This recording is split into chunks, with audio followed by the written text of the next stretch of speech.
Morning students. Last lecture में हम exercise 6.1 कर रहे थे और 6.1 के कुछ क्वेश्चंस हमने किए भी थे। हम क्वेश्चन नंबर 5 तक सोल्व कर चुके थे, है ना। आज हम क्वेश्चन नंबर 5 से आगे बात करते हैं। हम क्वेश्चन नंबर 7 पर आते हैं।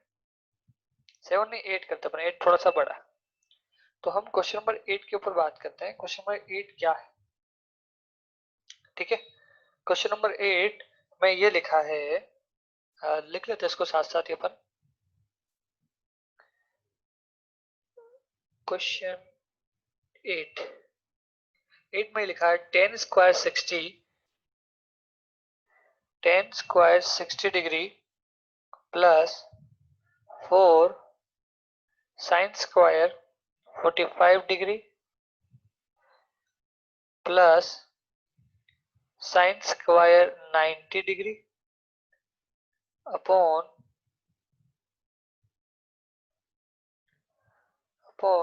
3 sec square 30 degree plus cosec square 60 degree minus cot square 30 degree.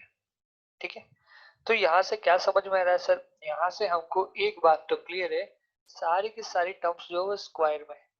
तो आप पहले पढ़ चुके हो क्या कि tan स्क्वायर थीटा लिखो या फिर tan थीटा का होल स्क्वायर लिखो, इन दोनों की वैल्यू सेम है।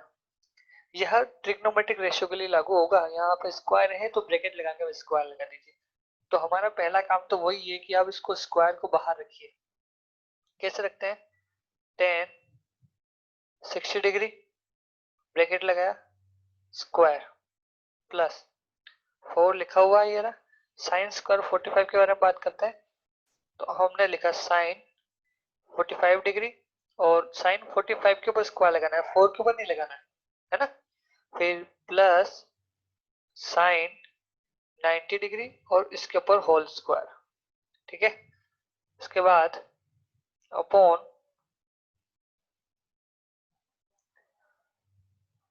में क्या लिखा हमारे पास? 3 सेक 30 डिग्री का whole square plus cosec 60 degree का whole square minus cot 30 degree का होल स्क्वायर।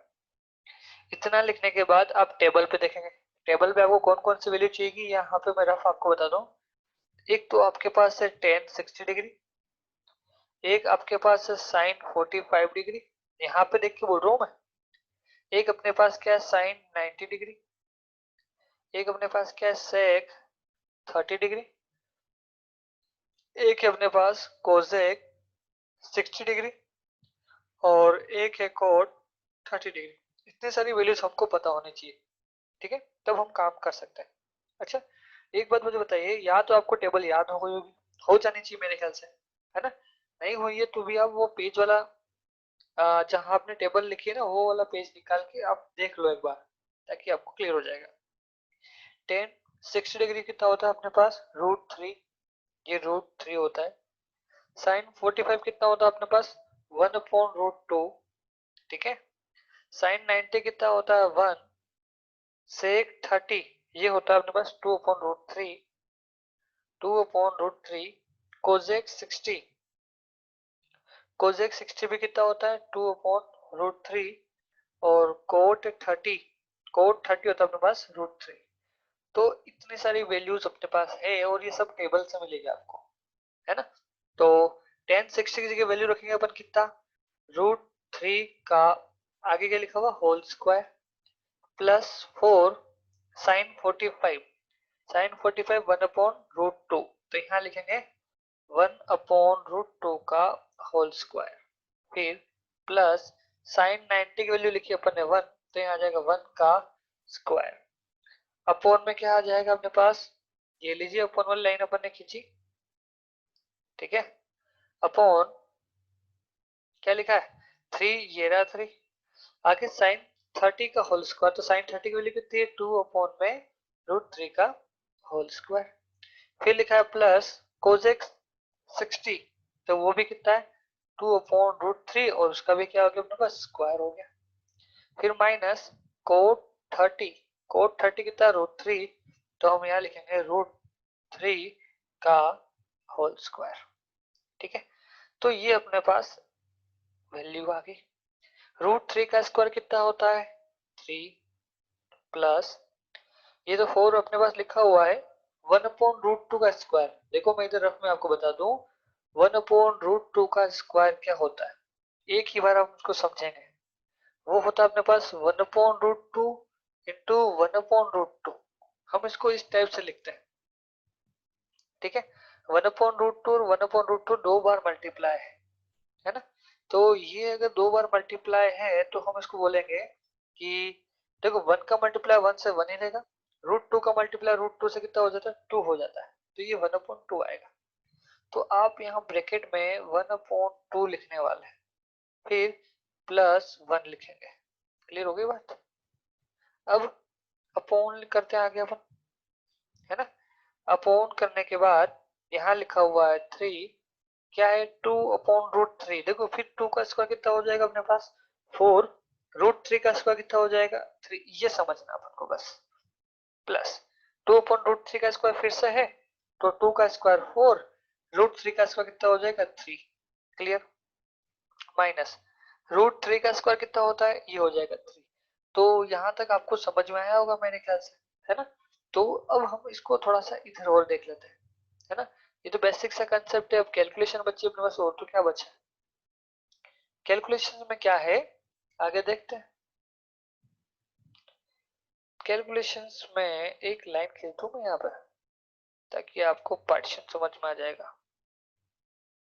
हाँ, तो देखो मल्टीप्लाई कर सकता है बाकी कुछ नहीं कटेगा। ये 4 और 1/2 दोनों ऊपर नीचे है तो इसको अपन कैंसिल आउट कर सकते हैं, है ना। किसकी टेबल से कटेगा 2 की टेबल से, 2 1 जा 2 और 2 2 जा 4। तो ऊपर अपने पास क्या बचेगा 3 प्लस 2 प्लस 1, ये ऊपर बचेगा। क्लियर। नीचे देखते हैं, ये 3 और ये 3 कट जाएगा क्योंकि दोनों मल्टीप्लाई में, तो नीचे क्या बचेगा 4 प्लस 4/3 -3। ये 3 से 3 मत काट देना क्योंकि इन दोनों के बीच में माइनस है, अगर इन दोनों के बीच में मल्टीप्लाई होता तो हम इसको काट सकते थे। ठीक है, तो हम इसको और देख लेते हैं आगे। ये अपने पास लिखा है, अब देखो यहाँ नीचे अपोन में भी अपोन है, तो अब इसको सोल्व आउट कैसे करेंगे। इसको आप सोल्व करेंगे, पहले ऊपर तो प्लस कर लो, सीधा सा है ना। 3 + 2 5, 5 + 1 6, तो हमारे पास यहाँ हो जाएगा, ये हो जाएगा 6 अपॉन। अब यहाँ पे 4 अकेला है तो 4/1 आप कर सकते हो, या फिर देखो चलो शॉर्टकट करते थोड़ा सा। क्या समझ में आ रहा है सर, ये तो सिंपल सा नंबर है 4 - 3, इतना तो ओपन कर सकते हैं। 4 - 3 कितना होता है 1 होता है ना। फिर आगे क्या लिखा हुआ बचा अपने पास 4/3 बचा हुआ है, तो ये 4/3। ठीक है, 6/, अब इसको सोल्व करना आपको आता है ना, आपको सिखा रखा है 1 + 4/3। जब इस टाइप का नंबर हो आप सीधा इसका मल्टीप्लाई करें और ये 4 प्लस कर दें। 3 × 1 कितना हो जाएगा 3, 3 + 4 कितना हो जाएगा 7, तो ये अपने पास आ जाएगा 7/3। अब देखो ऊपर अपॉन नहीं है लेकिन नीचे अपॉन है, तो ऊपर भी आप अपॉन बनाइए। कैसे बनाएंगे 6/1 अपॉन में 7/3। अब क्या करते हैं अपन सर, इसके बाद हम करते हैं नीचे वाले नंबर का रेसिप्रोकल करते हैं और यहाँ पे मल्टीप्लाई साइन करते हैं। नीचे वाला नंबर पलट के ऊपर जाएगा, कितना हो जाएगा 3/7। ठीक है, कोई नंबर कट रहा है क्या, ये 3 और 6 कटेगा नहीं कटेगा क्योंकि दोनों ही ऊपर है ना। तो अब डायरेक्टली आंसर क्या लिखेंगे 6 × 3 कितना हो जाएगा 18/7। ये 18/7 इसका क्या हो जाएगा आंसर हो जाएगा। ये आपको क्वेश्चन नंबर 8 का आंसर है। ठीक है, तो इसको आप नोट डाउन कर सकते हैं, है ना। मैं अब एक क्वेश्चन और करवाता हूँ आपको। क्वेश्चन नंबर हमारे पास 10 कर लेते हैं हम, क्वेश्चन नंबर 10। ठीक है, क्वेश्चन 10 क्या करा है, क्वेश्चन 10 में इसने ये लिख के दिया है 2 10 30 अपॉन में 1 माइनस 10 स्क्वायर 30। तो पहले तो स्क्वायर को हटाइए, 2 10 30 ये ठीक है, अपॉन 1 माइनस ये 10 स्क्वायर 30 है, उसको आप क्या लिखेंगे, 10 30 का होल स्क्वायर। ठीक है, अब क्या चाहिए आपको, आपको टेबल से सिंपल सी एक ही वैल्यू चाहिए, क्योंकि दोनों में एक ही वैल्यू है, 10 30 चाहिए आपको। और 10 30 कितना होता है हमारे पास, 1 अपॉन में √3, ये आपका 10 30 की वैल्यू होती है ना। तो सिंपल से आपको वैल्यू पुट करनी है, तो 10 30 मतलब 1 अपॉन में √3 आपने ब्रैकेट लगा के लिखना है, फिर अपॉन में 1 माइनस 10 30 का होल स्क्वायर, मतलब आपको लिखना है 1 अपॉन में √3 का होल स्क्वायर। ठीक है, फिर क्या आ जाएगा अपने पास, इसको सोल्व करते हैं, है ना। सोल्व में क्या होगा, अब इसमें सॉल्यूशन मिलेगा 2 का मल्टीप्लाई 1 अपॉन √3 से, तो वो क्या आ जाएगा, 2 इंटू 1 तो 2 हो जाएगा, अपॉन में √3 ये हो जाएगा। फिर अपने पास अपॉन आएगा, बड़ा वाला अपॉन जो मेन है ना। तो क्या हो जाएगा बताइए, यहाँ पे आ जाएगा इक्वल का साइन, ये देखिए, तो यहाँ लिखा 1 माइनस 1 अपॉन √3 का होल स्क्वायर है। फिर से समझिए 1 अपॉन √3 का होल स्क्वायर क्या होता है, 1 अपॉन √3 का होल स्क्वायर अपने पास होता है 1 अपॉन √3 इंटू में 1 अपॉन √3, ये होता है ना। 1 का मल्टीप्लाई 1 से 1 आता है, √3 का मल्टीप्लाई √3 से कितना आता है, 3 आता है, तो 1 अपॉन 3 ही आएगा। यहाँ पर अपन लिख देंगे 1 अपॉन 3। अब आगे क्या करेंगे सर, आगे हम एक चीज और देखते हैं, 2 अपॉन √3 है, चल ये नहीं, ये देखते हैं 1 माइनस 1 अपॉन 3, फिर सोल्व करते हैं। सिंपल सी बात है, 3 का मल्टीप्लाई 1 से और फिर 1 क्या कर देंगे, सब्ट्रैक्ट कर देंगे, यहाँ सब्ट्रैक्ट लिखा है ना, 3 इंटू 1 3, 3 माइनस 1 कितना हो जाएगा, 2 अपॉन 3। तो ऊपर तो क्या लिखा हुआ है, 2 अपॉन √3 और अपॉन में कितना आ जाएगा, 2 अपॉन 3। अब क्या हो जाएगा, नीचे वाला नंबर रेसिप्रोकल हो जाएगा, 2 अपॉन √3 इंटू 3 अपॉन 2, तो ये 2 से 2 कैंसिल हो जाएगा, है ना। नेक्स्ट हमारे पास क्या मिलेगा वो भी देख लेते हैं सर,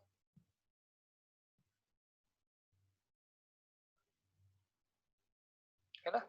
तो नेक्स्ट क्या है हमारे पास वो देख लेते हैं। अब हमारे पास ऊपर क्या बचा, 1 इंटू 3 अपॉन में √3 इंटू 1 बचा, तो ऊपर हो जाएगा 3 इंटू 1 हो जाएगा 3 और नीचे हो जाएगा अपॉन में √3। देखो एक बात मैं आपको बता दूं, अपॉन में √3 कभी भी हमें अच्छा नहीं लगता है, तो हमें अपॉन वाला √3 हटाना पड़ेगा, है ना। तो अपॉन वाला √3 हटाने के लिए हम एक प्रोसीजर काम में लेते हैं, रेशनलाइजेशन। आप या तो वो काम में ले या फिर आप डायरेक्ट लिख सकते हो।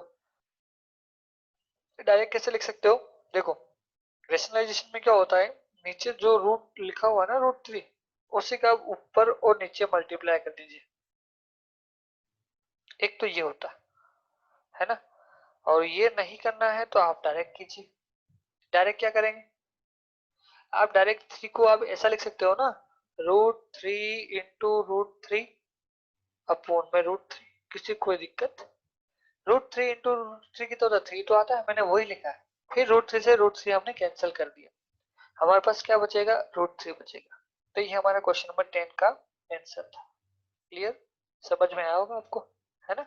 इसको वीडियो को पॉज करके आप नोट डाउन कर सकते हैं, है ना। अब हम क्वेश्चन नंबर 11 पे आते हैं। क्वेश्चन नंबर 11 क्या कहना चाह रहा है, क्वेश्चन 11 लिखा है find the value of x, ये क्वेश्चन थोड़ा सा अलग है, find the value of x। ठीक है, इसका फर्स्ट पार्ट में करवा के देखता हूं क्या कह रहा है। फर्स्ट पार्ट में लिखा है cos x is equals cos 60 degree, cos 30 degree plus sin 60 degree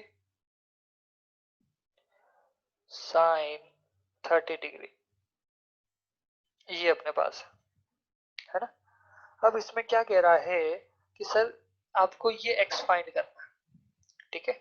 x find करना है, x की वैल्यू निकालनी, ठीक है। ये x तो अननोन है, हमें इसके बारे में कुछ जानकारी नहीं है, तो हम क्या करेंगे उसको भी समझ लेते हैं। सर हम क्या करेंगे, हम क्या करेंगे कि सर ये जो हमारे पास है हम इसको तो जरूर जानते हैं, cos 60 cos 30 हम ये जरूर जानते हैं, है ना। और बीच में इक्वल का साइन है, तो हम इसको सोल्व कर सकते हैं सर।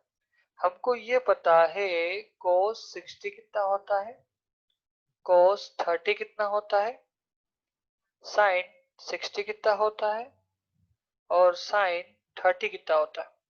ये सब हमें पता है। कहाँ से पता है भाई, टेबल से पता हमारा, है ना। तो टेबल क्या कहती है, cos 60 की वैल्यू कितनी है, टेबल देख के आप बताइए। cos 60 कितना होता है, 1/2 होता है ना। और cos 30 कितना होता है, √3/2 होता है। sin 60 कितना होता है, sin 60 होता है √3/2 होता है। sin 30 कितना होता है, sin 30 होता है 1/2, ठीक है। ये सारी वैल्यूज अपन को टेबल में देख के याद होनी चाहिए, है ना। तो हम ये सारी वैल्यूज यहाँ पे पुट करते हैं, जो पता है वो तो करें अपन। तो ये लिखा हुआ है cos x is equal to cos 60, तो वो है 1/2। देखो cos 60 cos 30 की वजह कोई साइन नहीं, मतलब यहाँ पे ब्रैकेट लगा दीजिए, ब्रैकेट का मतलब मल्टीप्लाई होता है और कुछ भी नहीं होता। फिर लिखा है cos 30 और वो होता है √3/2, फिर लगा हुआ प्लस तो आपने लिखा प्लस। sin 60 वो कितना लिखा आपने, √3/2, फिर कितना लिखा है sin 30 कितना अपने पास 1/2। तो आप इन सभी को प्लस कीजिए, cos x is equals to 1 × √3, ये दोनों मल्टीप्लाई है। बोर्ड मास रूल क्या कहता है, आपके पास जो बोर्ड मास का रूल है उससे से सभी कैलकुलेशन होती है।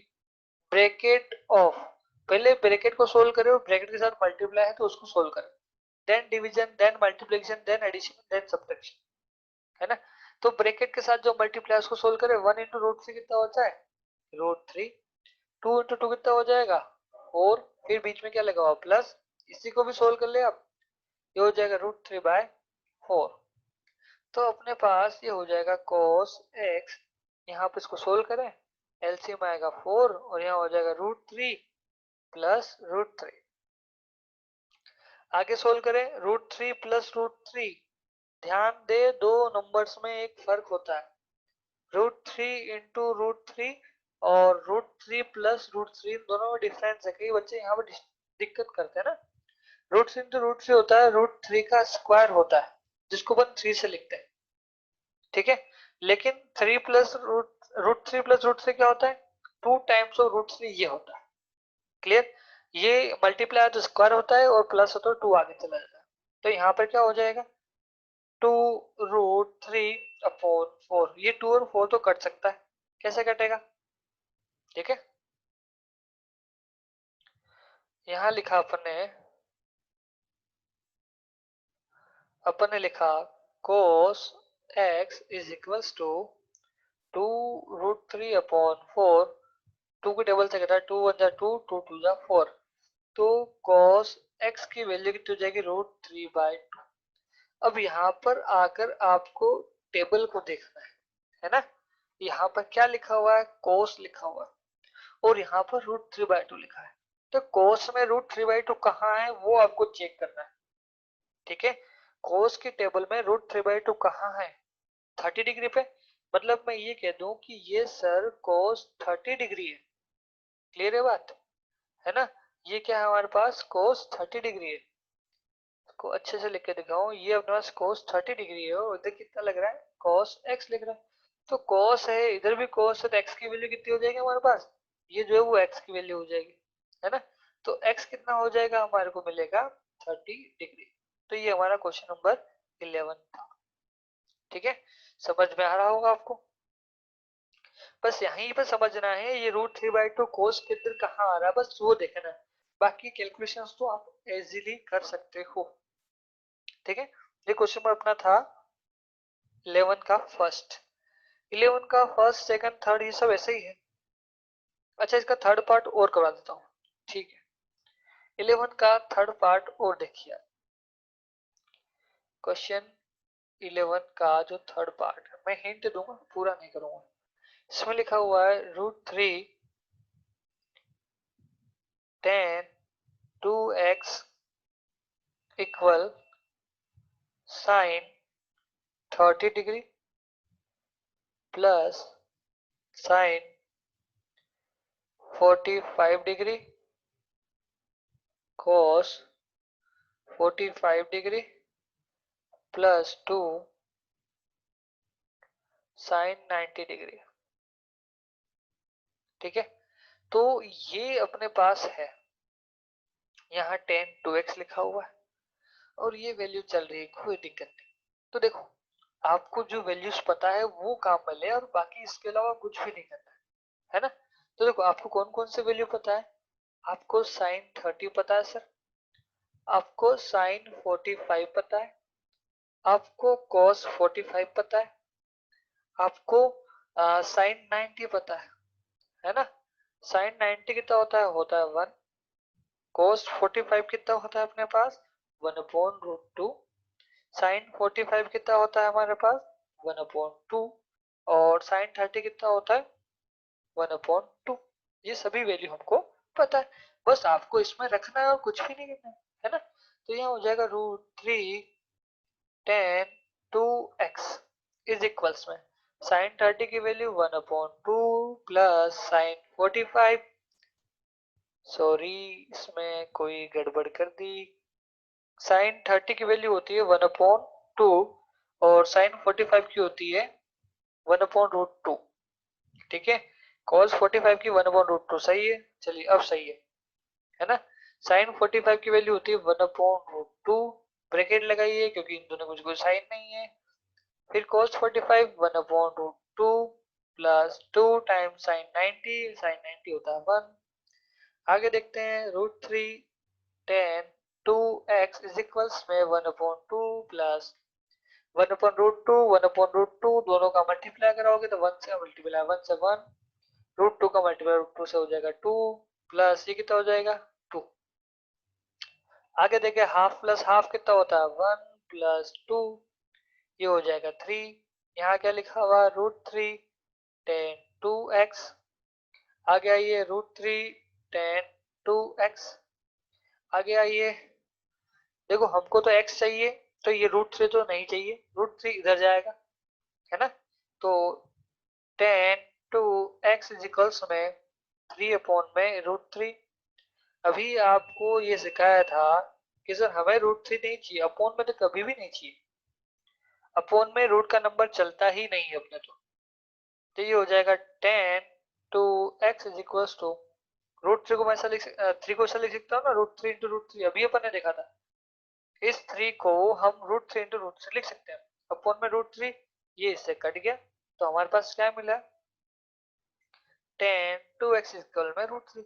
अब एक बात यहाँ आने के बाद समझिए कि इधर 10 लिखा है और इधर भी 10 होना चाहिए, तो 10 की टेबल में √3 कहाँ आता है वो आप चेक कीजिए, है ना। तो ये 10 60 पे आता है, तो ये 10 60 डिग्री पे √3 आता है, लिख दिया। इधर क्या है हमारे पास tan 2x, देखो इधर भी 10 है इधर भी 10 है, 10 से 10 को आप हटा दीजिए, अभी हमने लास्ट वाले क्वेश्चन में ऐसा ही किया था। तो यहाँ पे क्या बचा 2x बचा इज इक्वल में 60 डिग्री। पहले यहाँ x था इसलिए कोई दिक्कत नहीं थी, यहाँ पर अभी क्या आ रहा है 2x आ रहा है तो 2x चलने दो, कोई दिक्कत नहीं। तो आपको तो x फाइंड करना है ना, तो ये 2 मल्टीप्लाई में हो जाएगा, क्या हो जाएगा डिवाइड हो जाएगा, x is equal to 60 upon में 2। तो x की वैल्यू हमारे पास कितनी आ जाएगी 30 डिग्री। ये हमारा इसका सॉल्यूशन हो गया। ठीक है, तो ये हमने क्वेश्चन नंबर इसका थर्ड पार्ट कर लिया। क्वेश्चन नंबर कौन सा था ये 11 का। तो आपको 1 से लेकर 11 तक जितने क्वेश्चंस मैंने नहीं कराए वो इस होमवर्क में करना। ठीक है, थैंक यू।